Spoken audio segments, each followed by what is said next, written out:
This briefing video covers two discussion topics: global cooperation and development. Let's start with global cooperation. Canada has always engaged with other countries, and as the world became more connected, Canada's cooperation grew and became ever more critical. Canada engages bilaterally, one-on-one with other countries. For example, it might pursue a trade deal with Australia or a visa discussion with Nigeria. Canada also participates in small groups of countries like the G7, the G20, as well as NATO.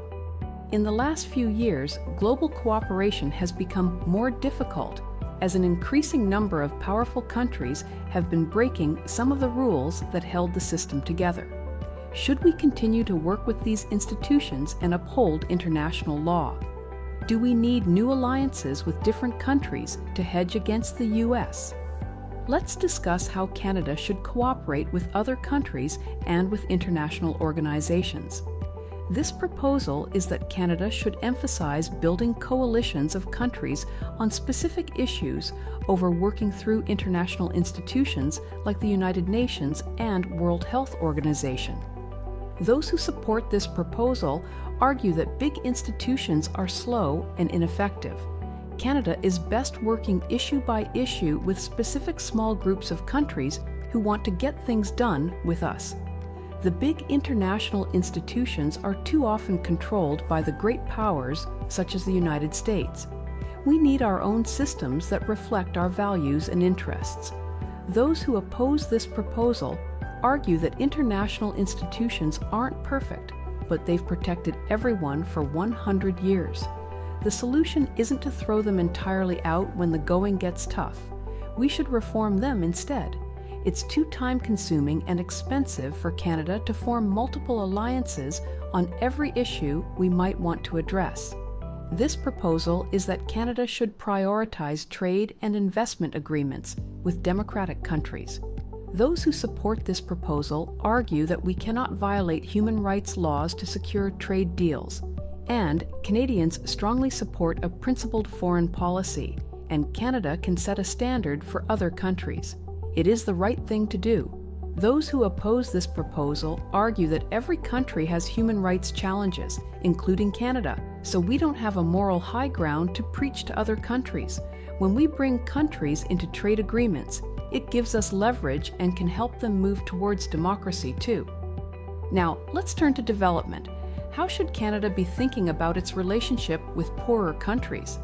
This proposal is that Canada should maintain its development assistance alongside its defense and security increases. Those who support this proposal argue that Canada is a wealthy country, and it's right that we help those who are less fortunate through no fault of their own. And investment in development prevents conflict. Those who oppose this proposal argue that we need to prioritize defense spending in these dangerous times, and that money should be used on pressing domestic issues. This proposal is that Canadian international development should prioritize helping Canadian companies grow overseas. Those that support this proposal argue that in times of economic uncertainty, we must prioritize Canadian companies, and we should double down on supporting them. If we help Canadian companies work overseas, their success could trickle down to average Canadians, so we should at least try.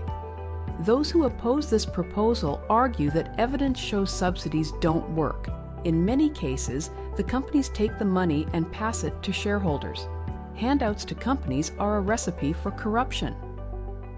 This proposal is that Canada should continue its focus on helping women and girls in low-income countries. Those who support this proposal argue that the situation of women and girls around the world is intolerable, and Canada must play a role in improving their lives. And evidence shows that if we want to improve lives and lift people out of poverty, we must focus on those most left behind. That's women and girls. Those who oppose this proposal argue that we shouldn't be trumpeting women's rights abroad when we haven't achieved equal outcomes for women at home. We can't afford to give so much money for specific priorities like this. We need to cut back everywhere, and that includes women and girls. Now, let's open the floor for discussion. Remember, all of the information presented is from the briefing materials you received. Please refer to them for more information.